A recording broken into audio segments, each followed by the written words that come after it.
All of this leads up to, we are now nearing the end of the campaign. The election is next week. And Joe Biden is called in. He hobbles into Virginia. His closing pitch is not that Terry McAuliffe is going to be a good governor of Virginia.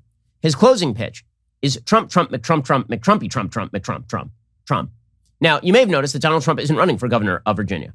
You may have noticed that Donald Trump does not hold any public office. You may have noticed that Donald Trump did not campaign with Glenn Youngkin. So he has nothing to do with this race. But the Democrats have to rely on Trump in order to get out their base, because when Trump's not on the ballot, their base doesn't care. So Joe Biden instead just says Trump over and over and over and over. This is not a Trump rally. Donald Trump. Donald Trump. Donald Trump. Donald Trump? Now he doesn't want to talk about Trump anymore. Well, I do. Donald Trump. Trump. Trump. Trump. Donald Trump. Donald Trump. Trump. Former President Trump's Donald Trump's. Donald Trump. Donald Trump. Trump. I love this one. Trump. Donald Trump. Donald Trump. Donald Trump. Trump. Trump. Okay, so what do you think their theme is? You getting any hints here? Okay, just say Trump over and over. Because this old doddering fool of a president who's botched the easiest presidency in the world. This is the easiest presidency ever. He inherited a vaccine.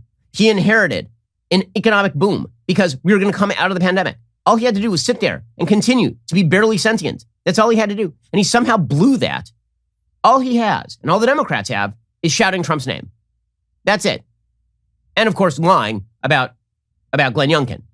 Because the idea is that you can say anything. You want it, by the way, this is how they got Trump. The way they got Trump is by saying that people like Mitt Romney, milquetoast human beings. Mitt Romney is the least offensive human being who has ever walked the earth. Truly. He's as bland as a piece of bread with not even with butter, with margarine. Okay, that's who Mitt Romney is. And Joe Biden got up during the 2012 campaign and said that Mitt Romney was going to re-enslave black Americans. Okay, the Democrats during that campaign said that Mitt Romney strapped dogs to the top of his car, forcibly cut the hair of gay kids, was some sort of cruel bigot and bully, and had binders full of women, not because he wanted to hire women, but because he hated women. They said all that about Mitt Romney, who is basically dull as ditch water. And so they're going to try and do that again with now Glenn Youngkin, who again does not match the profile. When you do that, Republicans immediately say, okay, fine, whoever punches you guys in the mouth, we're good with. And you want more Trump, this is how you get more Trump. But maybe that's what they want, right? Maybe the idea is that if we call everybody Trump, maybe they'll actually nominate people like Trump. In any case, this was Joe Biden's pitch. So he claims that Glenn Youngkin wants to ban books. This is just an outright lie. It is not true. Okay, and that's not me saying that. That is the Washington Post saying that. Here is Joe Biden just lying because he is a doddering old liar. Just to look how he's closing his campaign. He's gone from banning a woman's right to choose to banning books written by a Pulitzer Prize and Nobel Prize winning author Toni Morrison. Okay, he doesn't want to ban books.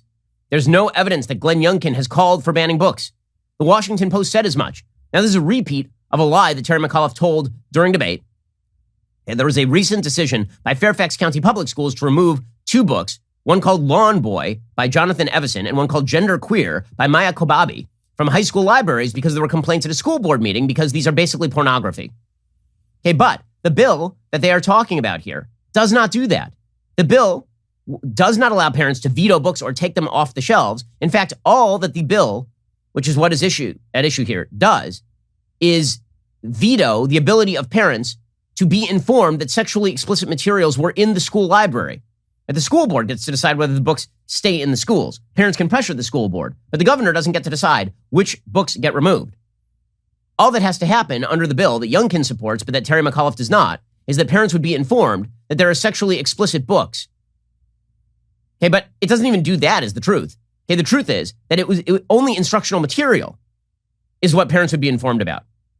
Right, the bill that was actually at issue was a bill that said that if there's instructional material containing sexually explicit material, parents can opt out. McAuliffe vetoed that when he was governor of Virginia. Okay, what does that have to do with banning Toni Morrison? Nothing. They're just lying. They're just making it up. Even the Washington Post reporters, like Philip Wegman yesterday, he was like, yeah, this is not true. But Joe Biden has to lie because the idea is, of course, that every Republican is an emissary of the Handmaid's Tale. Every Republican is somebody who wants women to become of Glenn.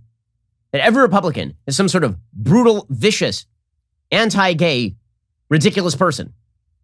Everybody is Trump. Everybody is Trump. By the way, this is why there is a certain level of knee-jerk defense of Trump on the right.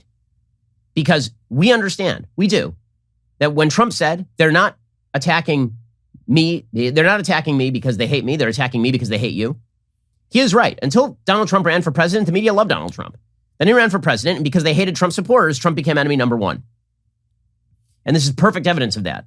Once again, they're attacking Glenn Youngkin like he's Donald Trump. Not because they hate Trump, but because they hate Youngkin. That's the point. And they hate you, somebody who's not willing to vote for Terry McAuliffe.